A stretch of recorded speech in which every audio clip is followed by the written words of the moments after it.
야고보서는 종종 구설에 많이 올랐던 성경의 말씀입니다. 실제 야고보서에는 예수 그리스도에 관한 언급을 직접적으로 한 언급이 없었고, 그리고 우리의 기독교의 가장 중요한 교리 중에 하나죠. 믿음보다 행함에 무게를 두는 것처럼 보이기 때문입니다. 예를 들어서 보면 야고보서 2장 17절은 이렇게 말하고 있습니다. 행함이 없는 믿음은 그 자체가 죽은 것이라. 행함이 없는 믿음은 그 자체가 죽은 것이라. 그러니까 행함보다는 믿음에 무게를 두는 기독교 복음의 전통에서 볼 때 야고보서의 그 주장은 복음의 본질이 아니라 좀 변죽을 울리는 문서처럼 어딘가 조금은 불편해 보이기까지 합니다. 그래서 초기 교회에서 야고보서는 오랫동안 성경으로 인정받지 못했습니다. 그리고 심지어 종교개혁가인 마틴 루터도 야고보서를 지푸라기라고 평가절하하기도 했습니다. 그러나 야고보가 처한 상황에서 이 성경의 말씀을 읽는다면 하나님의 말씀으로 전혀 손색이 없고 부족함이 없다는 사실을 우리는 알 수 있습니다. 야고보서를 기록한 사람은 바울의 가르침을 극단적으로 몰고 간 어떤 그리스도인들을 바른 신앙의 길로 이끌려고 이 글을 썼다는 사실이 그 이유입니다. 그 어떤 그리스도인은 누구일까요? 그 어떤 그리스도인이 이런 겁니다. 우리는 행함이 아니라 믿음으로 구원을 얻으니 우리는 어떠한 행실을 해도 그 모든 것이 구원받는 것에 아무런 거리낌이 없다고 생각하는 사람들이에요. 그죠? 우리는 행함이 아니라 믿음을 통해서 구원을 받는데, 그러니까 내가 어떻게 말하든지 어떻게 행동하든지 어떻게 살아가든지와 상관없이 하나님께서 나를 구원하셨기 때문에 나는 나의 행동에 대해서, 나의 행함에 대해서 아무런 상관이 없다고 주장하는 그 어떤 사람들, 그 어떤 그리스도인들을 신앙의 길로 이끌려고 하는 의미를 담고 있다는 것입니다. 그러니까 일종의 도덕, 우리가 생각하면 율법이죠. 그 율법에 대한 폐기론자들입니다. 이들이 요한계시록에서는 요한계시록 2장 6절 15절에 이들을 가리켜서 니골라당이다 그렇게 이야기하고 있습니다. 그러니까 우리는 믿음으로 구원을 얻습니다. 그래서 믿음으로 구원을 얻기 때문에 내 그 어떤 행위에도 책임질 필요가 없습니다. 그렇게 생각하는 사람들이죠. 니골라당이 에베소 교회와 버가모 교회와 두아디아 교회에서 활동했다는 사실을 보면 당시 교회에 이들의 영향력이 매우 컸다는 사실을 우리는 알 수가 있습니다. 그래서 야고보는 그리스도인이 이 세상에서 실제로 어떤 모범을 보여야 하는지를 오늘 본문에서 우리들에게 구체적으로 이야기하고 있는 것입니다. 물론 야고보서를 그래서 도덕이나 윤리 지침서나 아니면 율법을 훼손한 것으로 보면 곤란할 것입니다. 이 야고보서의 가장 중심에는 예수 그리스도를 향한 그 믿음이, 그리고 그 믿음을 통한 구원이 그 안에 있음을 여러분 기억하시길 바랍니다. 오늘 설교 본문을 우리가 따라가 보면 야고보가 또 야고보서를 기록한 이 야고보서에 기록되어져 있는 말씀이 얼마나 그 신실한 믿음 가운데서 복음적으로 기록되어졌는지 알 것입니다. 야고보는 지혜라고 하는 단어를 오늘 본문 13절과 15절과 17절에서 언급하죠. 이미 1장 5절에서 이렇게 말하고 있습니다. 너희 중에 누구든지 지혜가 부족하거든 하나님께 구하라. 너희 중에 누구든지 지혜가 부족하거든 그 지혜를 하나님께 구하라 그렇게 말했습니다. 여러분, 지혜는 무엇입니까? 우리가 철학에서 많이 나오는 얘기죠. 그리스어로 소피아의 번역입니다. 소피아. 초기 기독교가 자리를 잡아갈 때 지중해 연안에서 광범위하게 사용된 언어가 있었는데 그 언어가 그리스어입니다. 당시에 정치적으로 로마 제국이 세계를 지배하고 있으나 문화 언어적으로는 그리스 정신이 더 많은 영향을 미치고 있었습니다. 때였습니다. 히브리어로 기록된 구약 성경이 기원전 3세기 중반 북아프리카 알렉산드리아에서 그리스어로 번역이 되었고, 신약 성경이 기원 후 1세기 중반부터 그 말에 2세기 초까지 그리스어로 기록되었다는 사실만 봐도 그리스 문화가 얼마나 큰 영향력을 가지고 있었는지 우리는 되짚어 볼 수 있는 것이죠. 그래서 기독교 교부들의 글도 대부분 뭘로 기록되어져 있냐면 그리스어로 기록되어져 있습니다. 고대 그리스 사람들은 소피아, 그 지혜를 최고의 가치라고 여겼어요. 소피아를 사랑하는 것을 가리켜서 필로소피아, 그렇게 불렸죠. 그 단어를 영어와 독일어, 프랑스어, 대다수의 유럽 언어가 그대로 빌려서 사용하는 것을 볼 수가 있습니다.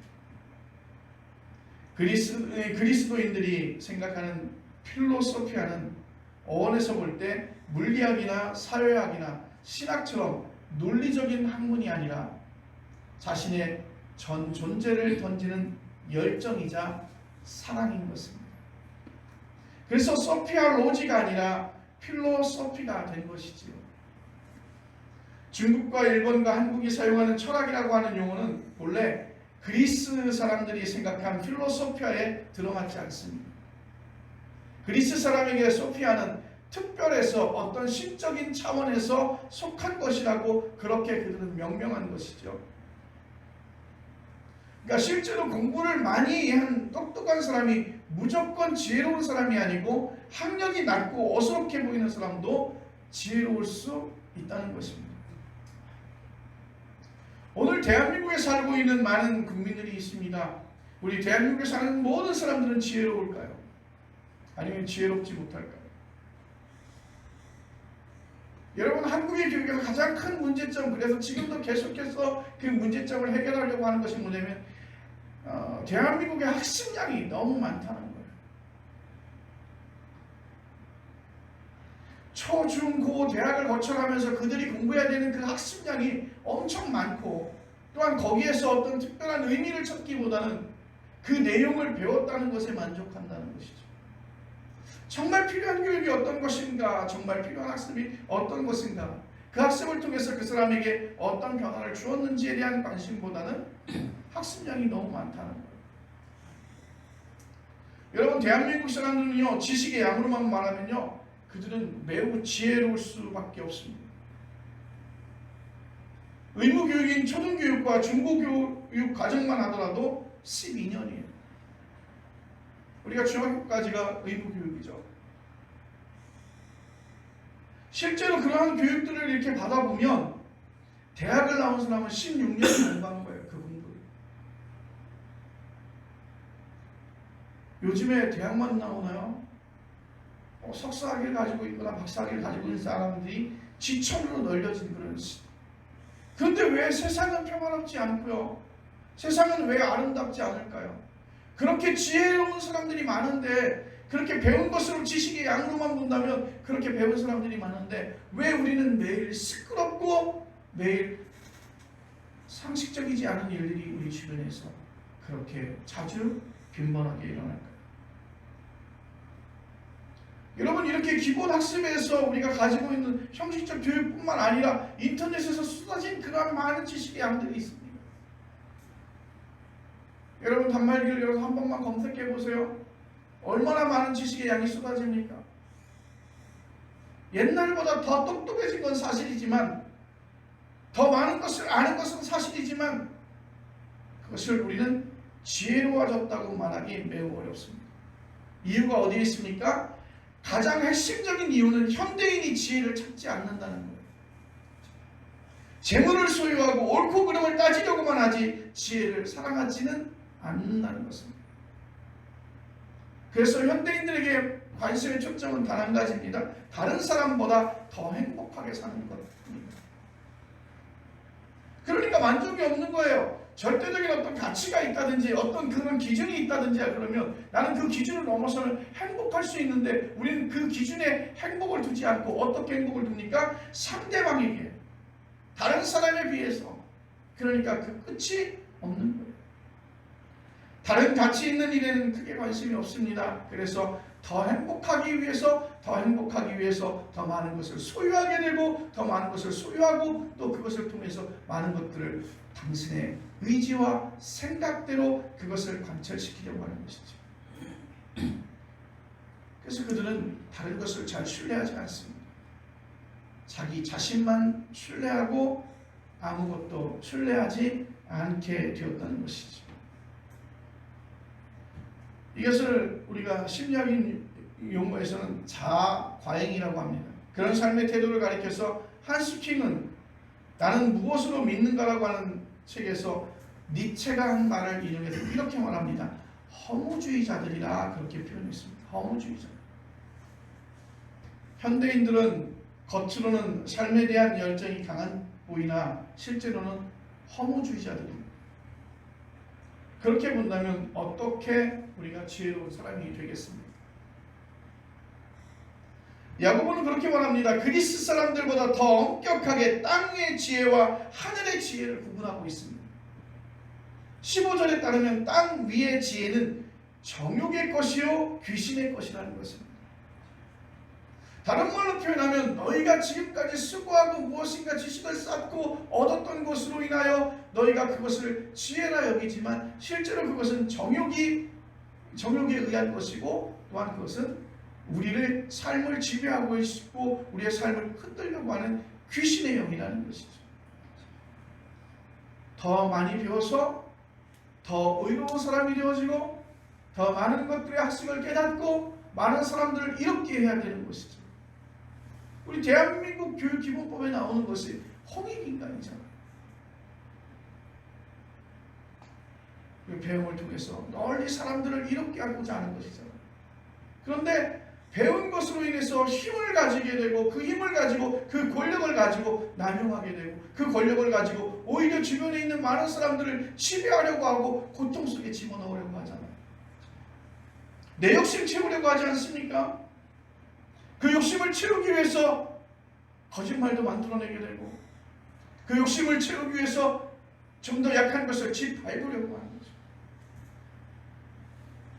좀 더 안다고 하는 것이 좀 어렵고 힘들고 좀 부족한 사람들에게 잘 살 수 있고 그들도 평화로울 수 있는 길들을 얘기해주고 가르쳐주고 함께 가야 되는 것이 아니라 오히려 그것을 가지고 빌미를 삼아서 그들을 착복하고 지배하려고 하고 있습니다. 여러분 14절에 나오는 항목 보십시오. 시기와 다툼과 자랑과 거짓말입니다. 여러분 혹시 여러분들 학교를 다니면서 어떤 또 기관에서 여러분 이거 배우십니까? 시기와 다툼과 자랑과 거짓말 이거 배우십니까? 여러분 배우지 않은데도 불구하고 굳이 배우지 않아도 그렇게 살아가는 것이 인간의 기본적인 정욕이라는 것이죠.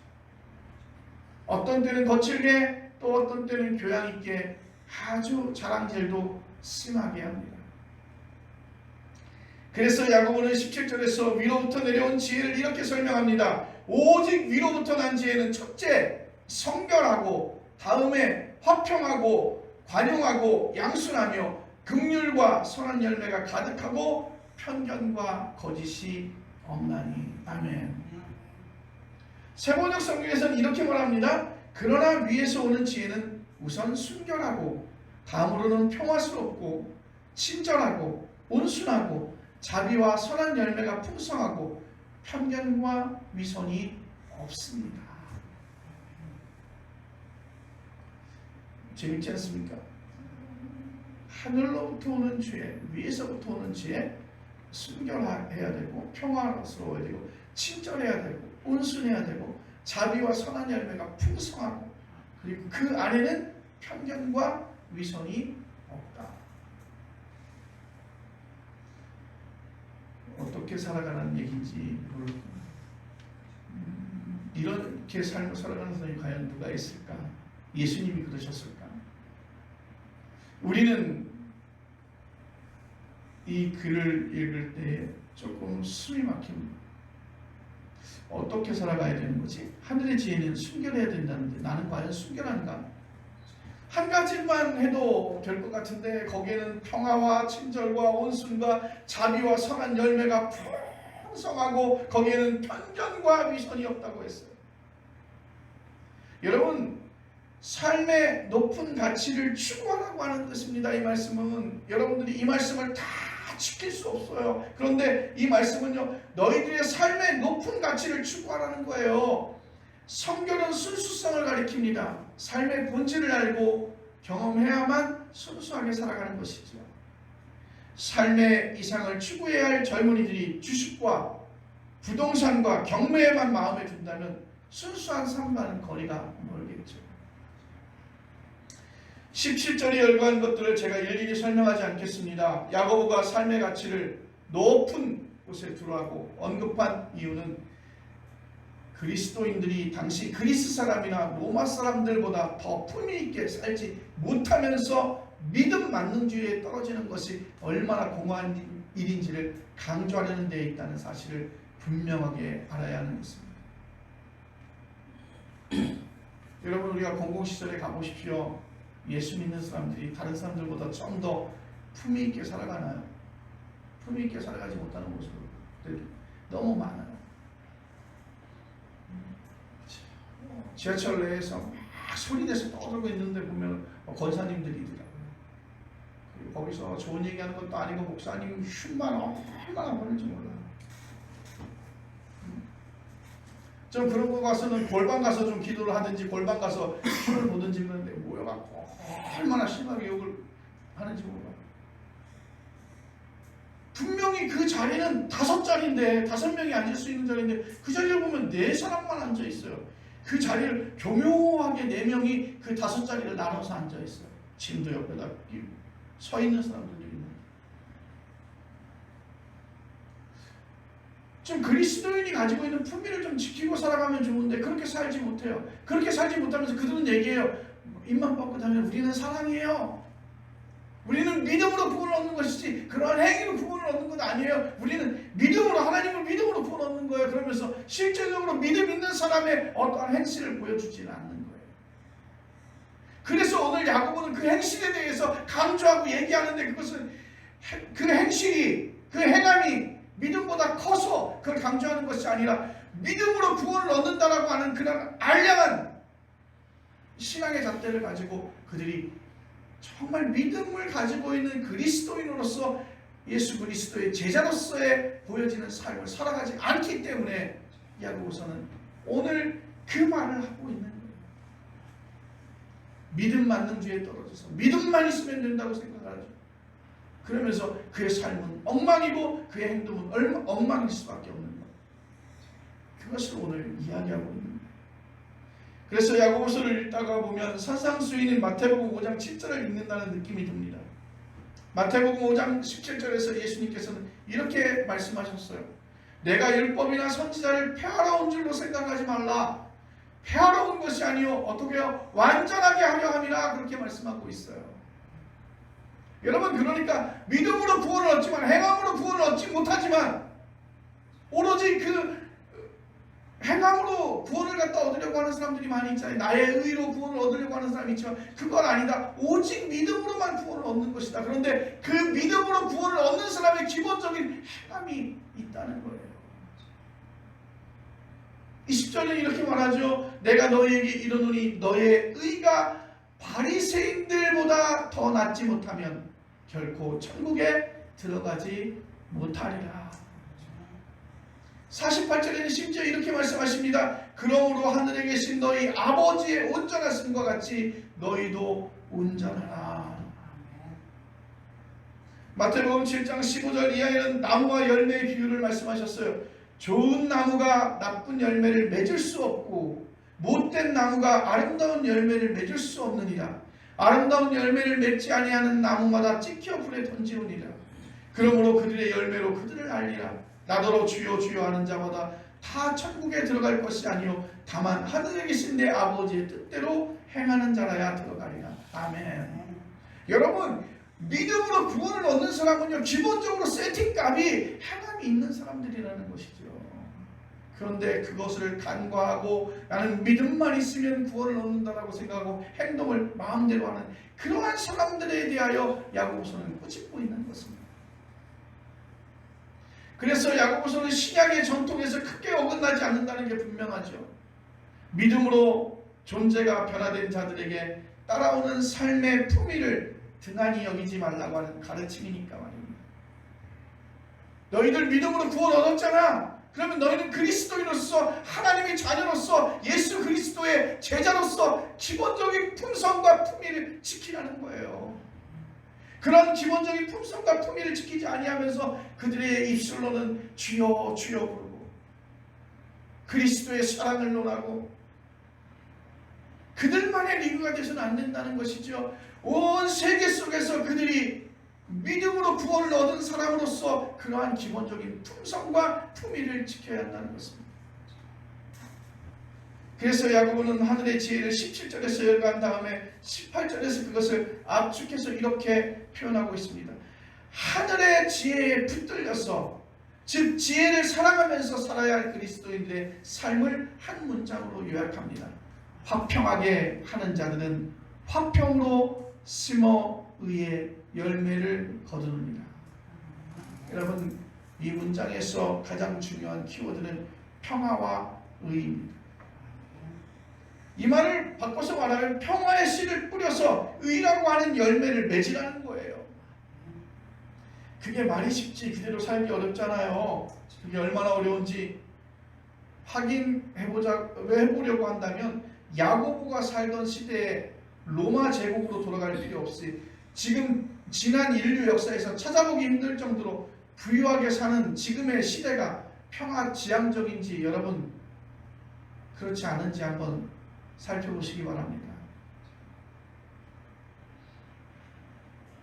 세계에 흩어져 있는 핵은 지구를 수십 번이나 잿더미로 만들 수 있는 양을 가지고 있습니다. 대한민국은 총기를 허락하지 않고 있습니다. 대한민국에서 총기를 허락하고 있지 않지만 그래서 무기만 손에 들지 않았지 실제로 전쟁과 같은 일들이 얼마나 수없이 일어납니까? 여러분, 야생에 있는 사자나 야생에 있는 표범은요, 배가 고프지 않으면요, 그리고 굶고 있는 자기 새끼를 먹이려 하지 않는다면요, 배불리 먹었다면요, 사냥을 하지 않습니다. 살생을 하지 않습니다. 그래서 그들은 배고프거나 굶고 있는 자기 새끼를 먹여 살리려고 초식동물들을 잡습니다. 그것이 자연의 이치죠. 근데 배가 고프지 않으면요, 그만큼 포식자들 얼마나 평화롭게 사는지 아십니까? 여러분들 영상에서 보시면 아지만 덩치 크고 이가 우람하고 아주 포악해 보이는 사자들이 배를 깔고 누워가지고 잠자고 있는 모습 보이잖아요. 사냥 후, 배가 부른 후 그 옆에 어떤 것이 지나가도 회하지 않죠. 그러나 사람은요, 일용할 양식이 없어서가 아니라 뭔가 내가 지배하려고 하는 욕망으로 다투고 전쟁을 벌이잖아요. 내가 가진 것이 내 곳간 안에 가득히 쌓여 있음에도 불구하고 우리는 전쟁하잖아요. 칼을 들고 싸우잖아요. 인간 사회에서 평화가 요원할 수밖에 없는 이유입니다. 기독교는 인간 사회에서 이 평화가 깨진 이유는 하나님과의 평화가 깨졌기 때문이라고 그렇게 말하고 있습니다. 하나님과의 평화가 깨진 걸 가리켜서 우리는 죄라고 하죠. 죄로 인해서 죽게 되었습니다. 이런 운명을 인간은 자신의 힘으로 해결할 수 없어요. 신학자들은 죄의 이런 엄중한 사태를 가리켜서 원죄라고 불렀습니다. 인간은 이런 운명을 해결할 수 있다고 보는 사조가 18세기 유럽 역사에서 출현했었죠. 계몽주의가 그것입니다. 인간을 계몽시키면, 즉 인간을 가르쳐서 옳고 그름을 깨닫게 하고 생존에 대하여 걱정을 하지 않을 정도로 재산이 늘어나면 인간은 더 이상 싸우지 않고 평화롭게 지낼 수 있다고 말했습니다. 이것을 우리는 이미 낙관적 유토피아즘이라고 그렇게 이야기하는데, 그 유토피아니즘은 세계 1차와 2차 전쟁을 통해서 실패했다는 것을 확인할 수 있습니다. 21세기에는 자연과학이 이런 낙관적 유토피아니즘을 부추기고 있습니다. 인공지능을 탑재한 로봇이 인간의 노동을 대체하고 인간은 인생을 즐기기만 하면 될 듯이 그렇게 말하고 있습니다. 그런 조짐이 조금이라도 보이고 있거나 모두가 만족할 수 있는 완벽한 세상을 만들기 불가능할 뿐만 아니라 그 이전의 기후위기로 세상이 끝장날 가능성이 훨씬 커 보입니다. 그런 세상이 되었다고 해도 인간은 그것으로 만족하지 못합니다. 사람이 원하는 최고 수준의 삶을 살기 위해서 주어지는 행복감이 그렇게 오래가지 않기 때문이죠. 평화의 왕 그리스도, 우리는 할 수 없지만 우리에게 평화를 선포하고 우리가 평화의 씨를 심어서 또한 의의 열매를 맺을 수 있도록 우리를 인도하시는 그 하나님, 바로 평화의 왕 그리스도로 내게 오신 그 하나님, 그 하나님을 통해서만, 그래서 그가 보내신 독생자 예수 그리스도를 통해서 우리는 회복되었다고 믿습니다. 우리의 삶에 있어서 어떠한 영향력을 가지든 어떠한 삶의 가치를 가지든 우리가 할 수 있는 일들이 이 땅에서도 적은데, 여러분, 우리가 스스로 우리를 어떻게 구원하겠습니까?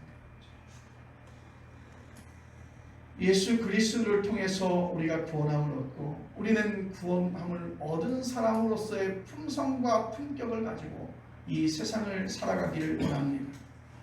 그래서 그런 경험이 있어야만 야고보가 말하는 17절에서 나열한 하늘의 지혜가 우리의 삶에서 실제로 나타나는 것 아니겠습니까? 제자들과 초기 그리스도인들이 예수를 평화의 왕이라고 생각한 근거는 예수 그리스도를 통해서 생명을 얻었다는 데 있습니다.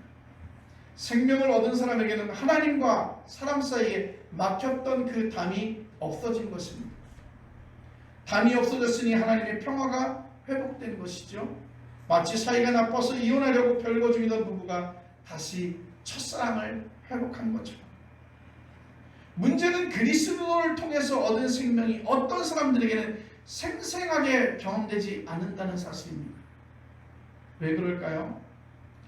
일반적으로 다른 사람보다 더 건강하고 더 행복하고 더 잘 살아야만 생명을 얻는다는 선입관에 묶여서 살기 때문인 것입니다. 예수 그리스도를 통해서 하나님께서 내게 보내주신 독생자 예수 그리스도를 통해서 내가 그를 믿음으로 말미암아 구원을 얻었다는 그 사실에 그 감동이 누군가에게는 그냥 들려지는 이야기, 누군가에게는 정말 눈물 쏟을 수밖에 없는 감동과 감격의 눈물.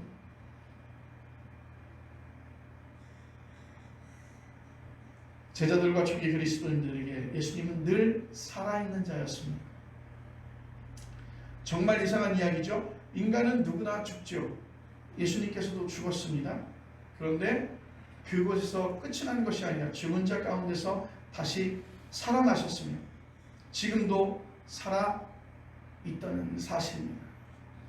여러분, 우리의 삶을 죽음에서 해방한 예수 그리스도를 통해서 우리가 그리스도의 품성과 품격을 가지고 그 믿음으로 살아가야 될 것입니다.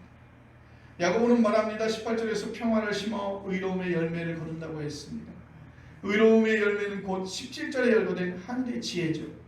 그것들은 하늘의 지혜이기에 하나님께서 내게 선물로 주셔야만 우리의 일상에서 현실이 될 수 있습니다.